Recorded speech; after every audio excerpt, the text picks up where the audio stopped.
Nah, sekarang tentang menyepelekan dosa sehingga kamu tidak kunjung bertobat. Kalau ini saya ambil dari pendapatnya Syekh Yusuf Al-Qaradawi. Perhatikan, kita itu sering sekali menyepelekan dosa. Alah Pak, cuma dosa itu aja, cerewet amat misalnya.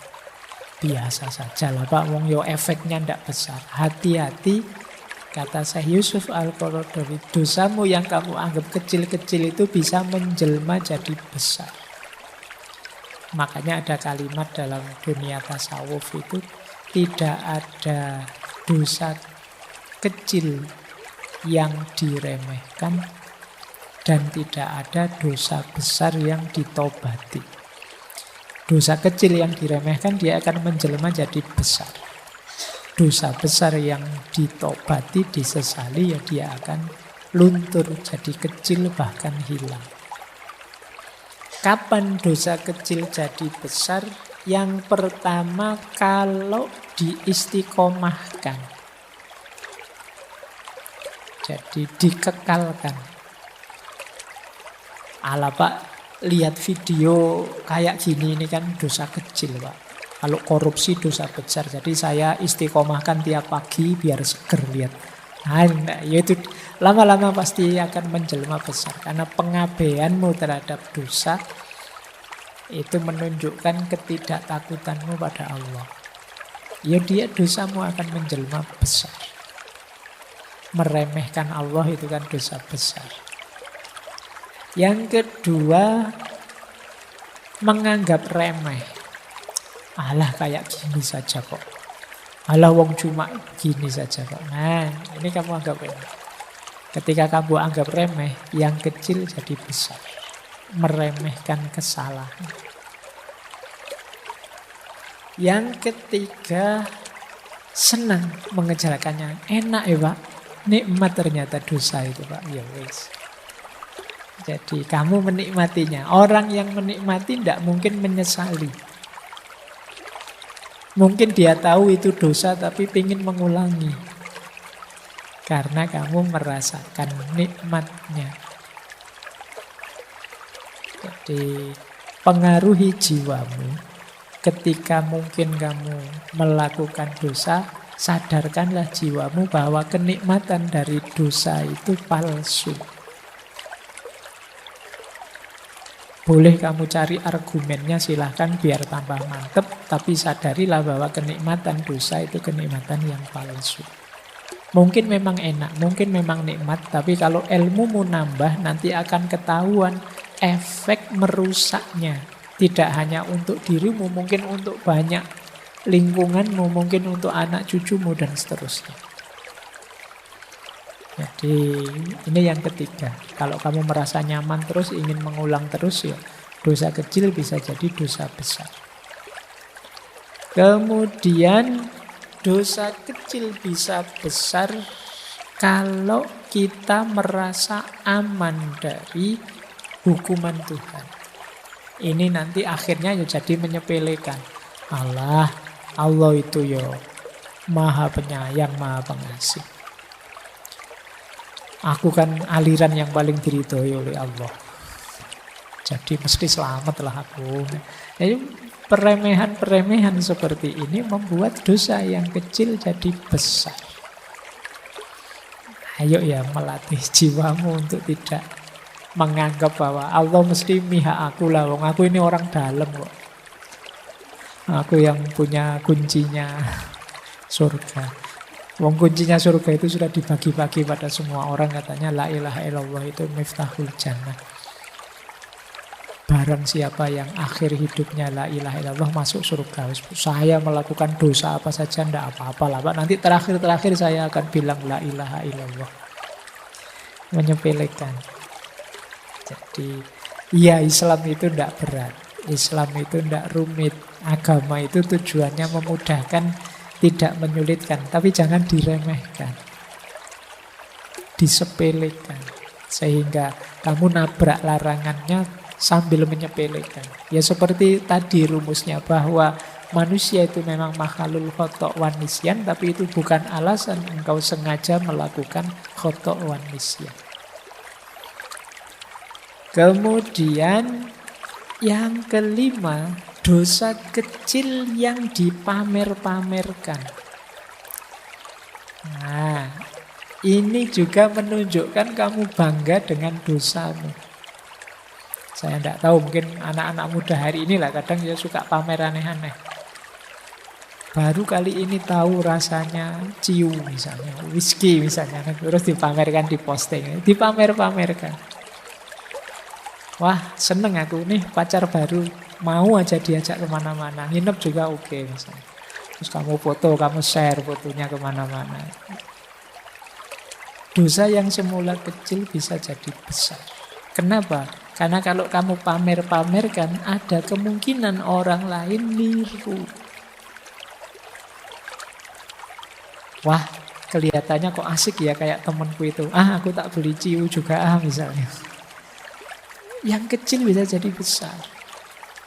Jadi jangan remehkan dosa kecil. Yang terakhir, dosa kecil yang dilakukan orang besar. Panutan.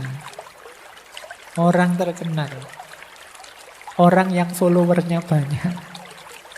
Ini juga bisa menjelma dosa besar. Kenapa? Dia ini diikuti orang. Followernya ratusan ribu. Dia malah mukuli istrinya misalnya. Wah, ini berarti lumayan ternyata. Mukuli istri bisa viral ini. Wah, aku tak nyoba viral kayak gitu misalnya. Semoga tidak ada yang begitu. Tapi ingatlah kalau kalian public figure, di level apapun, apalagi ulama, perbuatan kalian yang keliru, yang salah, yang dosa, itu diikuti oleh followermu. Ya alhamdulillah saya tidak punya follower. Aku tidak medsosan masalahnya. Jadi aman saya. Oke, kemarin baru ganti foto itu saja, itu pun bukan saya. Jadi hati-hati. Saya tidak tahu kalian mungkin ada yang public figure meskipun sekedar ketua kelas. Ya kan ketua kelas punya power di kelasnya. Hati-hati, dosa yang kecil kalau ditiru teman-temanmu sak kelas jadi dosa besar. Karena akumulatif. Misalnya bikin dosa besar, yuk kita bolos bareng-bareng ya. Biar dosennya kapok misalnya. Itu kan kecil sebenarnya. Tapi bisa jadi besar kamu ditiru temanmu sak kelas. Apalagi kalau kekuasaanmu level desa, level kecamatan, level kabupaten, level negara, level dunia ya. Engkau diikuti orang. Jadi jangan sembrono dengan dosa dan kesalahan. Nah, finalnya ini secara teori. Jadi tobat itu diawali pengetahuan. Kemudian dilanjutkan dengan kesadaran untuk berubah. Didasarkan pada penyesalan, ditekadi untuk perbaikan. Perbaikan itu berarti berhenti menjalankan, membersihkan diri, dan memperbaiki. Ini rumusnya mirip, takholli, tahalli, dan tajalli. Yang terakhir komitmen atau istiqomah. Kalau sudah geser ke arah kebaikan, istiqomahlah, komitmen di situ. Mungkin berat, karena tidak sesederhana waktu tobat, komitmen atau istiqomah ini biasanya lebih berat. Makanya minggu depan kita bahas dulu istiqomah itu apa. Jadi setelah tobat, saatnya kita istiqomah. Ini sebenarnya ringkasan rumus dasar kalau kita ingin bertobat. Orang yang mau bertobat berarti orang yang sadar diri dan tahu diri. Bahwa kita ini manusia yang banyak khilaf, banyak alpa. Orang yang tidak mau tobat adalah orang yang sombong. Sebagaimana iblis. Iblis itu kan sombong. Merasa lebih tinggi. Merasa dia tidak salah pokoknya. Padahal sudah jelas-jelas salah. Nah ini cirinya orang sombong. Sombong itu syirik kecil. Baik, jadi ini rumus dasarnya tobat. Buahnya tobat apa? Kalau ini efeknya. Jadi itu saya bawakan 2 ayat, silahkan nanti kamu cari terjemahannya. Surat Hud ayat 52 dan surat Nuh ayat 10 sampai 12. Ini 2 ayat ini menunjukkan janjinya Allah. Orang yang bertaubat itu akan diberi aneka ragam anugerah. Sebagaimana hujan dari langit. Kalian baca saja terjemahannya ya. Dicari. Tapi intinya, ini karena waktu saya tidak bisa menjelaskan detail. Buahnya orang tobat itu yang pertama adalah bersihnya diri. Jernihnya diri. Sehingga mampu lebih jelas menangkap kebenaran. Yang kedua, tenangnya diri. Dosa itu menggelisahkan. Jadi orang yang tahu bahwa dia berdosa itu biasanya hatinya tidak nyaman, tidak tenang. Ketika kalian mau bertobat, disitulah kalian ketemu ketenangannya hidup.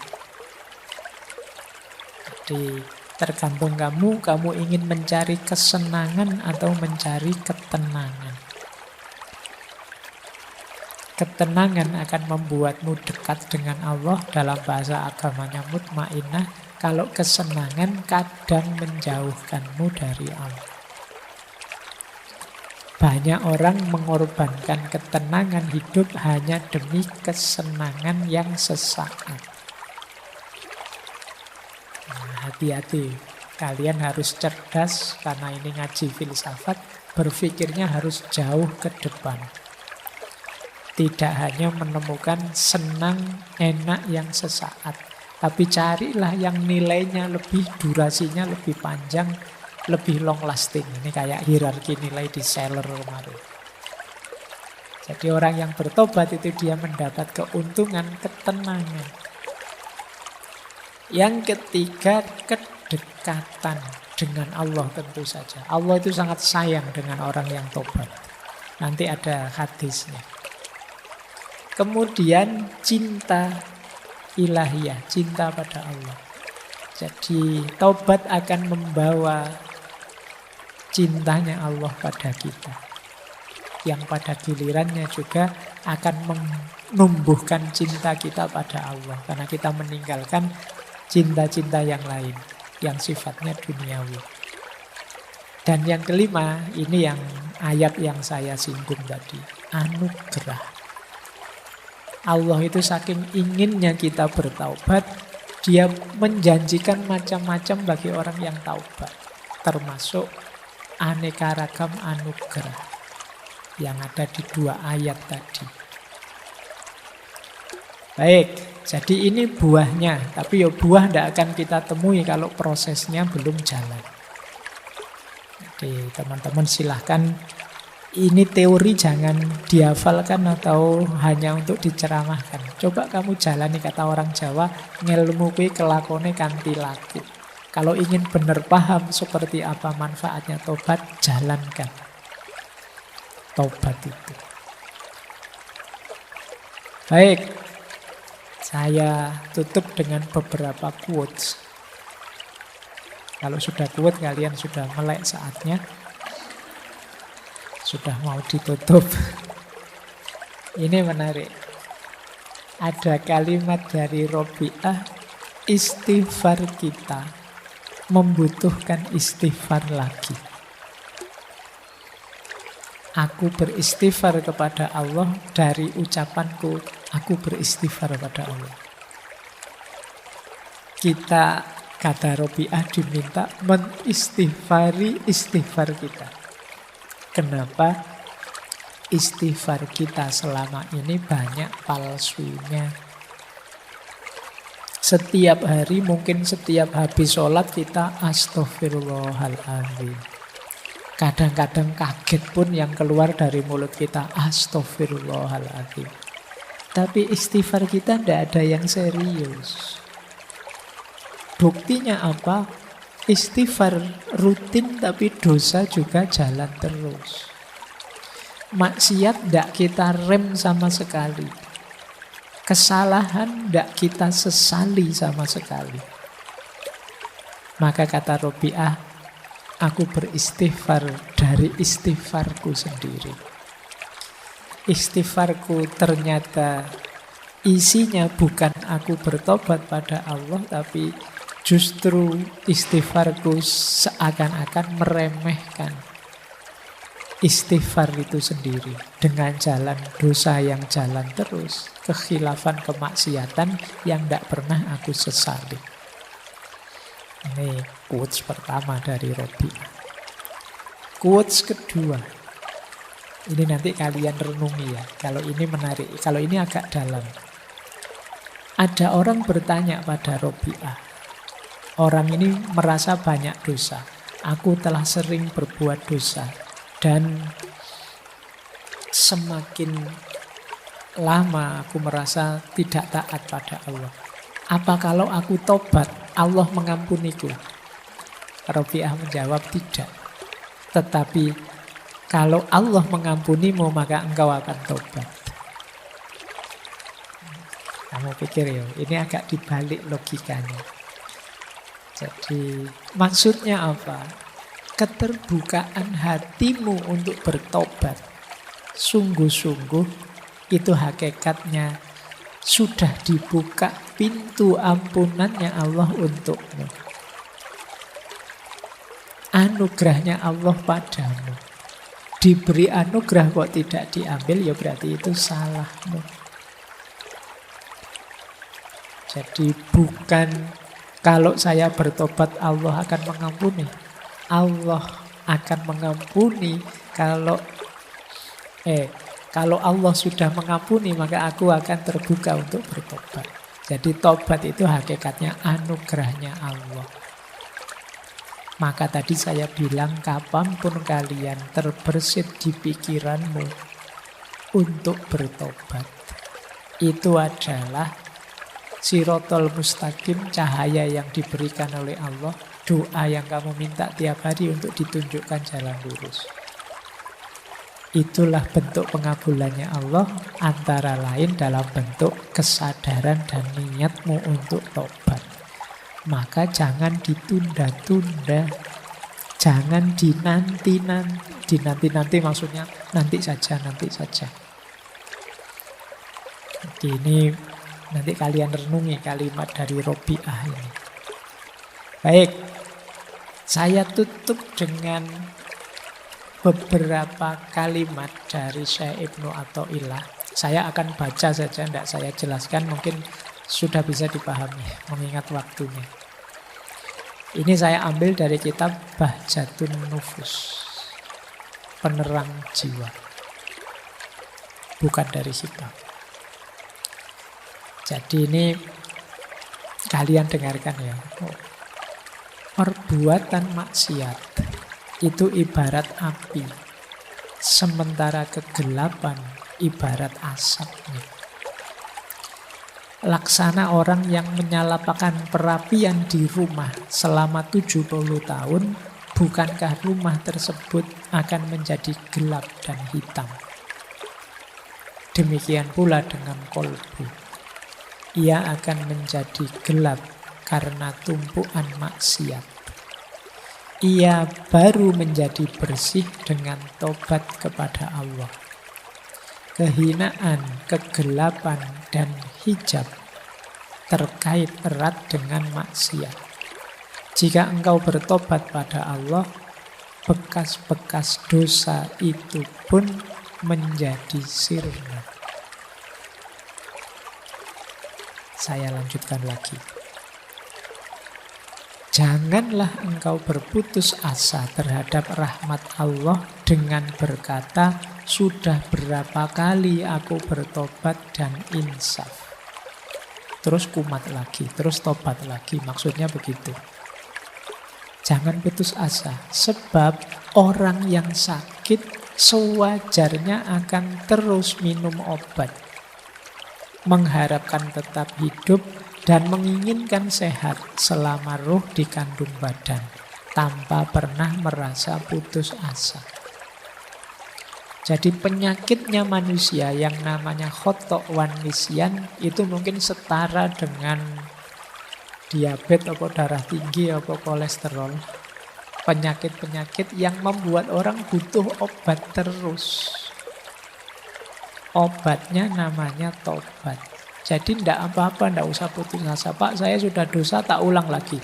Tobat lagi, tak ulang lagi. Ya kayak orang minum obat, tidak apa-apa. Jangan putus asa. Teruslah bertobat. Yang ketiga, ketika seseorang hamba bertobat, maka rumahnya di surga merasa gembira. Demikian juga langit dan bumi. Nabi, juga Allah sendiri. Jadi ketika kita tobat, alam semesta sebenarnya bergembira merayakan tobat kita. Rasulullah bersabda, sungguh Allah jauh lebih bahagia karena tobat seorang hamba dibandingkan orang yang mengendarai untanya di padang pasir, tiba-tiba untanya tersesat dan menghilang darinya. Padahal di atas unta tersebut terhadap makanan dan minuman kepunyaannya. Akhirnya ia putus asa dan mendatangi sebuah pohon untuk merebahkan diri di bawah naungannya. Ia benar-benar putus asa dengan untanya. Ketika ia dalam keadaan demikian, tiba-tiba unta itu berada di hadapannya. Ia pun segera meraih tali kekangnya, dan karena amat gembiranya sampai-sampai ia berkata, ya Allah, engkau hambaku dan aku Tuhanmu. Ia salah ucap karena luapan kegembiraannya. Ini hadis riwayatnya Muslim. Jadi gembiranya Allah ketika kita tobat itu digambarkan oleh Rasulullah di hadis ini seperti orang yang melakukan perjalanan naik onta. Tiba-tiba untanya hilang, dicari kemana-mana, tidak ketemu, dia sampai putus asa. Saking capeknya mencari, dia tertidur di bawah pohon. Begitu bangun, tiba-tiba untanya sudah ada di depannya. Situasi seperti ini kan membuat orang gembira luar biasa. Sudah putus asa di tengah padang pasir, tidak tahu mau kemana, tiba-tiba datang untanya. Kegembiraan semacam ini itu sebagaimana gembiranya Allah kalau kita tobat. Yang saking excitednya kalau di hadis itu orang ini sampai kebalik-balik bilangnya, ya Allah, engkau hambaku, aku Tuhanmu. Kebalik harusnya, engkau Tuhanku, aku hambamu. Ini makanya kalau kalian ingin menggembirakan Allah, menggembirakan Rasulnya, menggembirakan alam semesta, bertobatlah. Baik. Masih dari Bahjatun Nufus terakhir, jika engkau ditanya, siapakah orang mukmin itu? Jawablah bahwa orang mukmin adalah orang yang bisa melihat aib dirinya lalu berusaha mengobatinya, serta tidak sibuk menuduh orang lain memiliki aib. Jika engkau ditanya siapakah orang yang hina, katakan bahwa orang yang hina adalah yang menuduh orang lain bersalah serta merasa dirinya benar. Rasulullah bersabda, berbahagialah orang yang sibuk dengan aibnya sendiri sehingga lupa dengan aibnya orang lain. Baik, saya kira itu ya teman-teman. Malam hari ini pelajaran kita untuk muhasabah dalam aspek pembersihan diri. namanya taubat.